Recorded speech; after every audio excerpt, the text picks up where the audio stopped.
Good morning everyone students. हमने अपने last lecture में ग्रेविटेशन के चैप्टर को डिस्कस किया था, जिसमें हमने चैप्टर को डिटेल में स्टडी किया था। उसमें हमने केपलर्स लॉ के बारे में पढ़ा था, ग्रेविटेशन लॉ के बारे में पढ़ा था, थ्रस्ट एंड प्रेशर के बारे में पढ़ा था, और हमने short answer type question, very short answer type question, long answer type question और एमसीक्यूज डिस्कस किए थे। तो आज के इस लेक्चर में हम अपना नेक्स्ट चैप्टर स्टार्ट करने जा रहे हैं, that is chapter number 4 and chapter name is work and energy. Okay, so आज के इस लेक्चर में हम जो मेनली स्टडी करेंगे वो हम स्टडी करेंगे वर्क के बारे में। So first I start with the definition of a work.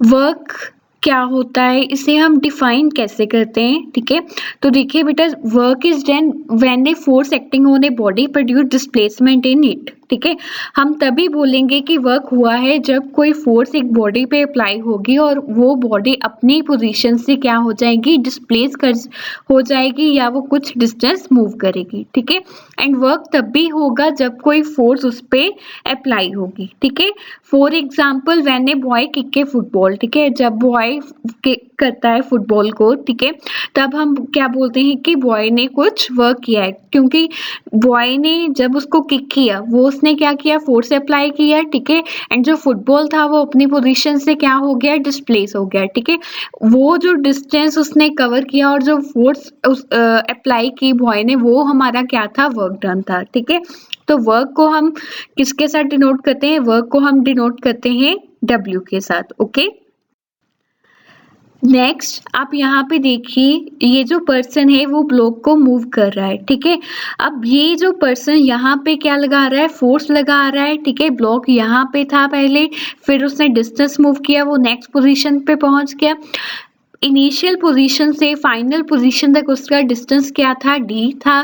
Force क्या थी हमारी, F थी। और हम वर्क को फिर रिप्रेजेंट कैसे करेंगे, वर्क फोर्स इनटू डिस्टेंस। ठीक है, एंड रिमेंबर दैट जो यूनिट्स है हमारे वर्क के वो क्या है, जाउल। ओके, नेक्स्ट जो हम डिस्कस करेंगे वर्क के बारे में, ठीक है, डिटेल में, वो देखिए क्या है। देखो, अगर जब फोर्स लग रही है, ठीक है, अगर बॉडी उसी डायरेक्शन में, जिस डायरेक्शन में फोर्स लग रही है, अगर उसी डायरेक्शन में बॉडी मूव कर जाती है, तब हम ये बोलते हैं work is said to be done by the force on the body. Okay, but when the displacement of a body take place in the direction opposite to direction of force, then work is said to be done by the body against the force। ठीक है, अगर तो वो उसी direction में move करती है, then हम बोलते हैं work is said to be done by the force on the body। अगर वो उसी डायरेक्शन में नहीं मूव करती तो हम बोलते हैं कि जो बॉडी ने वर्क किया है वो किस डायरेक्शन में किया है, opposite to the direction of force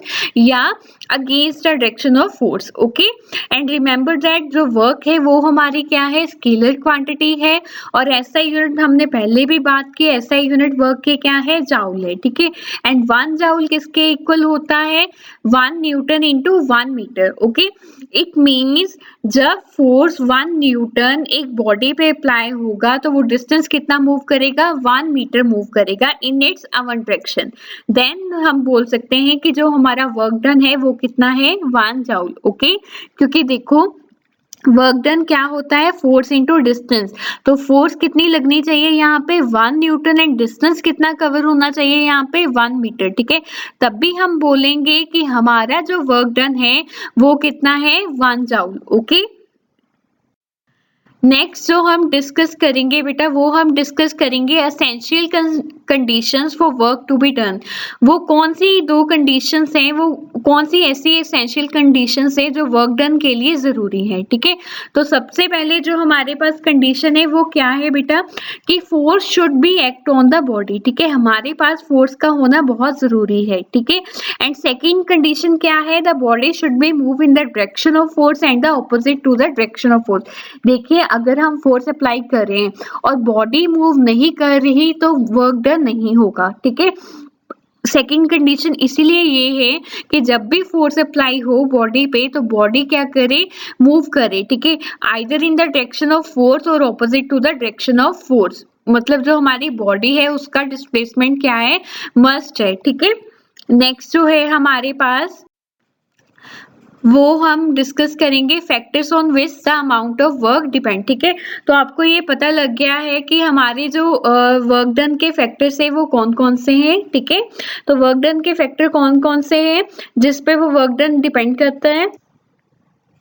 वो फैक्टर्स हैं बेटा मैग्नीट्यूड ऑफ द फोर्स, ठीक है, कि कितनी फोर्स उस पे अप्लाई हो रही है, and the second one is the displacement of the body. ठीक है, displacement of the body in the direction of force, that is the distance through which the body moves. ठीक है, these are the two factors on which the amount of work done depend. Okay, next we will discuss how is the amount of work measured. Okay, कि हम जो work का amount है वो हम कैसे मेजर करते हैं। ठीक है, तो ये हम मेजर करते हैं बेटा थ्रू द फोर्स अप्लाइड, जो फोर्स उस पे अप्लाई हो रही है। ठीक है, and the displacement of the body, और हम मेजर करते हैं angle between the direction of the force and that of the displacement of body. ठीक है, रिमेंबर दैट जो angle between the direction of force है and that of the displacement of body, this is one of the most important point in this topic. ठीक है, तो इसी के base पे हम कुछ केसेस डिस्कस करेंगे। ठीक है, तो जो सबसे पहले इसके बेस पे हम केसेस डिस्कस करेंगे वो हम डिस्कस करेंगे। सबसे पहले हम डिस्कस करेंगे when the body moves in the direction of force. ठीक है, और सेकंड केस हम डिस्कस करेंगे when the body moves in a direction opposite to the force. Okay, so हम स्टार्ट करेंगे फर्स्ट केस के बारे में। फर्स्ट केस है हमारे पास when the body moves in the direction of force. ठीक है, तो देखिए जब भी हम फोर्स अप्लाई करते हैं किसी बॉडी पे तो बॉडी मूव करती है डिस्टेंस s। ठीक है, तो हम बोलते हैं कि जो हमारा वर्क डन है वो क्या आ गया, फोर्स इनटू डिस्प्लेसमेंट। देखिए इस केस में दोनों क्या है, पॉजिटिव है। ठीक है, क्योंकि जो हमारा डिस्प्लेसमेंट हो रहा है वो किसकी डायरेक्शन में हो रहा है, जिस डायरेक्शन में हमारा फोर्स अप्लाई हो रहा है। ठीक है, तो इस केस में क्या होगा, जो हमारा बॉडी है वो किस स्ट्रेट लाइन मोशन फॉलो करेगा। ओके, सेकंड केस है बेटा हमारे पास when the body moves in a direction opposite to the force। ठीक है, तो इस केस में भी क्या है कि जब हम फोर्स अप्लाई करेंगे जो हमारा डिस्टेंस है वो क्या होगा, वो direction to the opposite to the force. ठीक है, इट मींस अगेंस्ट होगा, उसका जो मोशन होगा या उसका डिस्टेंस होगा वो किसके अगेंस्ट होगा, जिस डायरेक्शन में हमारी फोर्स नहीं होगी उसके अगेंस्ट होगा। ठीक है, तो हम क्या लिख सकते हैं, work done force into minus displacement. Why minus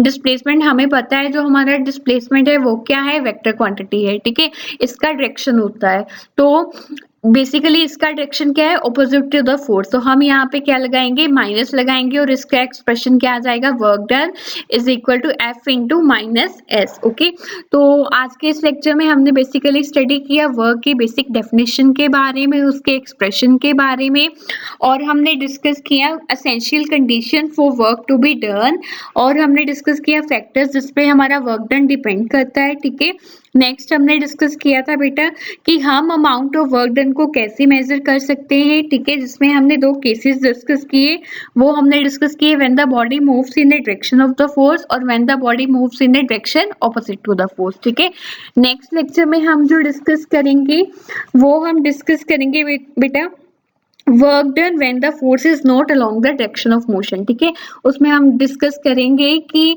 positive work done के बारे में, नेगेटिव वर्क डन के बारे में और जीरो वर्क डन के बारे में। Okay students.